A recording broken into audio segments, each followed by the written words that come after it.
Welcome to our channel. Sivanarayana దగ్గర సూరజ్ గురించి గుండె పగిలే నిజాన్ని బయటపెట్టిన కార్తీక్. అసలు ఇదంతా ఎలా జరిగింది ఏంటి, అలాగే శివనారాయణ దగ్గర సూరజ్ గురించి బయటపెట్టిన నిజమేంటి అనేది తెలుసుకోవాలి అనుకుంటే ఈ వీడియోని చివరి వరకు స్కిప్ చేయకుండా చూసేయండి. అలాగే కార్తీక దీపం సీరియల్ అప్కమింగ్ ఎపిసోడ్స్ అన్ని మీకు టైం టు టైం రీచ్ అవ్వాలి అన్నా, అందరికన్నా ముందే మీరు చూడాలి అనుకున్నా ఖచ్చితంగా మా ఈ ఛానల్ని ఇప్పుడే ఇక్కడే సబ్స్క్రైబ్ చేసుకోండి. అలాగే పక్కనే ఉన్న బెల్ ఐకాన్ని ట్యాప్ చేయండి. ఇక వీడియోలోకి వెళితే గనుక ఇక కార్తీక్కి అలాగే దీపక్కి అయితే శివనారాయణ ఒక పని అప్పచెప్తాడు. ఏంటి అంటే సూరజ్కి బ్యాక్గ్రౌండ్ ఏంటి, అలాగే తనకి తల్లిదండ్రి ఎవరైనా ఉన్నారా, బంధువులు ఎవరైనా ఉన్నారా, ఈ డీటెయిల్స్ అన్నీ కనుక్కోండి. ఎందుకంటే మనం జ్యోత్స్నకి ఇచ్చి పెళ్లి చేయాలి కదా, కాబట్టి సూరజ్ గురించి మనకు ఒక ఐడియా ఉంటే బాగుంటుంది అని చెప్పి అనేసరికి సరే తాతయ్య అలాగే చేస్తామని చెప్పి కార్తీక్ దీప ఇద్దరు కూడా వెళ్ళి సూరజ్ని అడుగుతారు.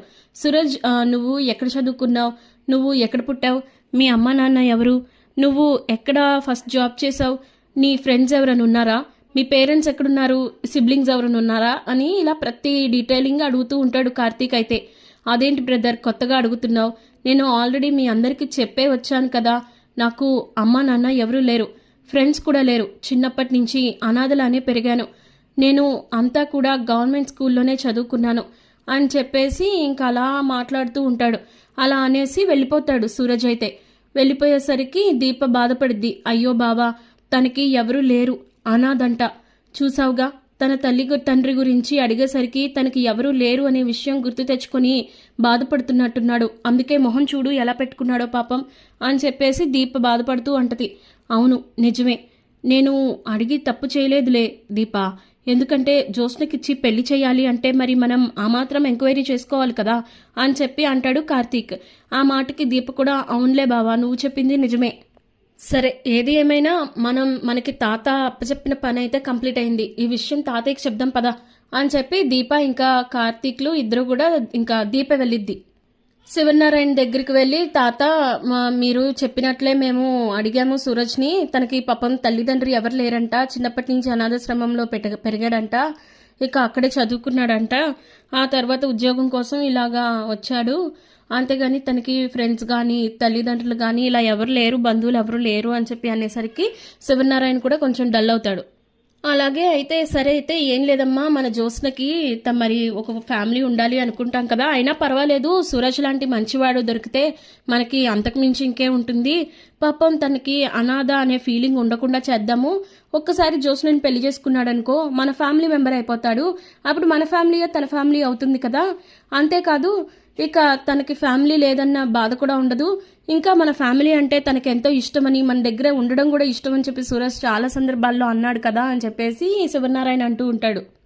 అవును తాతయ్య, మీరు చెప్పింది నిజమే, తనకి ఎవరు లేరు అన్నప్పుడు తను ఎంతో బాధతో మొహం పెట్టుకుని వెళ్ళిపోయాడు పాపం, నాకైతే చాలా బాధేసింది తాత అని చెప్పేసి దీప కూడా అనేసరికి అవునులే అమ్మా, మరి నా అన్న వాళ్ళు లేకపోతే ఆ జీవితం ఎంతో భారంగా ఉంటుంది కదా, అందుకే అలా చేసుంటాడు అని చెప్పేసి బాధపడుతూ ఉంటే ఏది ఏమైనా ఇంక సూరజ్ని మనం మన ఇంటి అల్లుడిని చేసుకుందాం అని చెప్పి ఫిక్స్ అయ్యాంలే అని చెప్పేసి అంటూ ఉంటాడు శివనారాయణ. సరిగ్గా అప్పుడే ఇక కార్తీక్ వస్తాడు. కార్తీక్ వచ్చి లేదు తాత, మనం అనుకున్నది పొరపాటు, సూరజ్ చెప్పినవన్నీ అబద్ధాలే, తనకి తల్లిదండ్రులు లేరు అనేది అబద్ధం, ఒకసారి ఫోటో చూడండి అని చెప్పి ఇంకా తన ఫోన్లో ఉన్న ఫోటో చూపిస్తాడు. ఇక ఆ ఫోటో చూసి ఒక్కసారిగా శివనారాయణ షాక్ అయిపోతాడు. ఎందుకంటే ఆ ఫోటోలో సూరజ్తో పాటు మాలినీదేవి ఉంటుంది. ఇదేంట్రా మాలినీదేవితో సూరజ్ ఎందుకు ఫోటో దిగాడు అంటే ఎందుకంటే వాళ్ళిద్దరూ తల్లి కొడుకులు కాబట్టి అని చెప్పి కార్తీక్ అంటాడు. ఏం మాట్లాడుతున్నావు కార్తీక్, వీళ్ళిద్దరూ తల్లి కొడుకులేంటి, మరి సూరజ్కి ఎవరు లేరని చెప్పాడు కదా అంటే అదే పొరపాటు, మన దగ్గర నాటకాలు ఆడేస్తున్నారు, ఇంకా వాళ్ళు చెప్పిన మాటలన్నీ కూడా అబద్ధాలు, మనల్ని మోసం చేశారు తాతయ్య అని చెప్పేసి ఇంకా కార్తీక్ అంటాడు. ఏం మోసం చేయాలనుకుంటున్నారా ఇంకా అని చెప్పి శివనారాయణ అడిగేసరికి ఏముంది, ఈ సూరజ్ని ప్లాన్ ప్రకారమే ఆ మాలినీదేవి మన దగ్గర పనిలో పెట్టింది, ఆ తర్వాత ఎవరూ లేరు అని సింపతి క్రియేట్ చేసి ఇంట్లోకి పెట్టింది, ఇప్పుడు జ్యోత్స్నకి ఇచ్చి పెళ్లి చేయాలని ప్లాన్ చేస్తుంది, ఇక ఒక్కసారి జ్యోత్స్నకి ఇంకా సూరజ్కి పెళ్ళైతే మనం అనుకున్నట్లుగానే వాళ్ళ దగ్గరికి వెళ్ళొచ్చు కదా, అంతేకాదు పెళ్ళైన తర్వాత జ్యోత్స్నని సూరజ్ ఇంకా మాలిని బాధలు కూడా పెడదాం అనుకుంటున్నారు, అప్పుడు సుమిత్ర అత్తయ్య ఖచ్చితంగా ఆ ఇంటికి వెళ్తుంది కదా, సుమిత్ర అత్తయ్యతో పాటు మనం కూడా ఆ ఇంటికి వెళ్ళి వాళ్ళ ఫ్యామిలీ ముందు మనం మోకాళ్ళ మీద నుంచోపెట్టాలని ప్రయత్నిస్తున్నారు అని చెప్పేసి ఇంకా కార్తీక్ మొత్తం అంతా చెప్పేస్తాడు. అప్పుడు జ్యోత్స్న కోసమైనా మనం అందరం కూడా ఆ కుటుంబం ముందు మోకాళ్ళ మీద కూర్చుంటామని, ఇంకా వాళ్ళని క్షమాపణ కోరుతామని చెప్పేసి ఎక్స్పెక్ట్ చేస్తున్నారు, ప్లాన్ చేస్తున్నారు అని చెప్పి కార్తీక్ అంటాడు. అసలు ఏంటి కార్తీక్ ఇదంతా అని చెప్పి అనేసరికి, అవును తాతయ్య ఇదంతా కూడా ప్రీ ప్లాన్డే, సూరజ్ ఎవరో కాదు ఇంకా దక్షిణామూర్తి మనవడే. ఆ రోజు అందుకే మీరు చంపదెబ్బ కొట్టినా కూడా వాళ్ళు ప్లాన్ ప్రకారం వచ్చారు కదా, అందుకే వాళ్ళ కళ్ళ ఎదుట సూరజ్ని ఏం చేసినా కూడా వాళ్ళు రెస్పాండ్ అవ్వలేదు, ఎందుకంటే మన మీద నమ్మకం క్రియేట్ చేయడానికి. ఇక సూరజ్ కూడా చాలా తెలివిగా నాటకం ఆడాడు. ఇదంతా కూడా కేవలం జ్యోత్స్నని పెళ్లి చేసుకోవడానికి మాత్రమే. ఒక్కసారి కానీ జ్యోత్స్నకి తనకి పెళ్లి అయితే ఇంక ఇక్కడి నుంచి వెంటనే తనని తీసుకుని వెళ్ళిపోయి బాధలు పెడితే అప్పుడు ఖచ్చితంగా మనం అందరం కూడా వాళ్ళ ఇంటికి వెళ్తాం కదా, అదే వాళ్ళ ప్లాను. అందుకే సూరజ్ ఇంత నాటకం ఆడాడు అని చెప్పేసి అంటుంటే, అసలు ఇదంతా నీకెలా తెలిసిందిరా అని చెప్పేసి శివనారాయణ అడుగుతాడు. ఏముంది తాతయ్య, నువ్వు జ్యోత్స్నకి ఎప్పుడైతే సూరజ్ నుంచి పెళ్లి చేస్తాను అన్నావో అప్పటి నుంచి నేను సూరజ్ని బ్యాక్గ్రౌండ్లో వెరిఫై చేస్తున్నాను, ఎందుకంటే తన గురించి ఎంక్వైరీ చేయాలి కదా.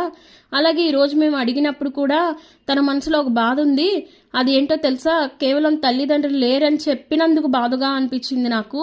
సో ఖచ్చితంగా దీని వెనక ఏదో ఉందనిపించింది, అందుకే ఎంక్వైరీ చేయడం మొదలుపెట్టాను.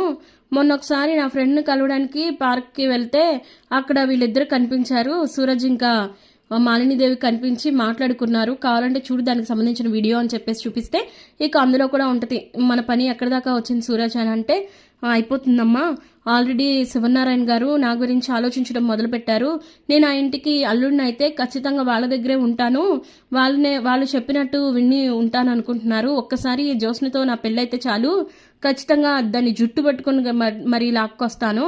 మన ఇంటికి వచ్చిన తర్వాత దాన్ని బాధలు పడితే సుమిత్ర అత్తయ్యతో పాటు శివనారాయణ తాతయ్య కూడా మన ఇంటికి వస్తారు, అప్పుడు అనుకున్నట్లుగానే మనం మన పగ సాధించుకోవచ్చు, వాళ్ళని మన కాళ్ళ బేరానికి రప్పించుకోవచ్చు. అంతేకాదు జ్యోత్స్నని అడ్డం పెట్టుకుని జ్యోత్స్న రెస్టారెంట్స్ అన్నిటినీ కూడా నేను సొంతం చేసుకుంటాను అని చెప్పేసి ఇంకా సూరజ్ మాట్లాడుతుంటే, మాలినీదేవేమో నాకు నీ మీద నమ్మకం ఉందిరా, అందుకే కదా నిన్ను ఆ ఇంటికి పంపించింది, అందుకే నువ్వు ఎన్ని రకాలుగా నన్ను అపోజ్ చేసినా కూడా నేను రెస్పాండ్ అవ్వలేదు, ఎందుకో తెలుసా, నీ మీద నాకు నమ్మకం ఉంది, ఖచ్చితంగా మనం అనుకున్నది సాధిస్తాం, ఆ శివనారాయణ కుటుంబాన్ని అంతటినీ కూడా నా ఇంటి ముందు నుంచో పెడతాను, అప్పుడే నా పగ చల్లారుతుంది అని చెప్పి మాలినీదేవి మాట్లాడిన మాటలన్నీ కూడా ఇక చూస్తాడు శివనారాయణ వీడియోలో.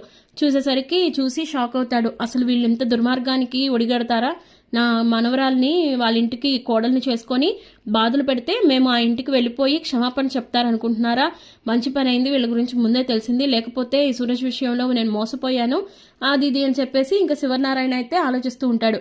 మరి ఇప్పుడు శివనారాయణ సూరజ్ని ఇంట్లో నుంచి బయటికి గెంటేస్తాడా, మాలినీదేవికి ఎటువంటి శిక్ష వేస్తాడు అనేది తెలియాలి అంటే అప్కమింగ్ ఎపిసోడ్స్ వరకు వెయిట్ చేయాల్సిందే.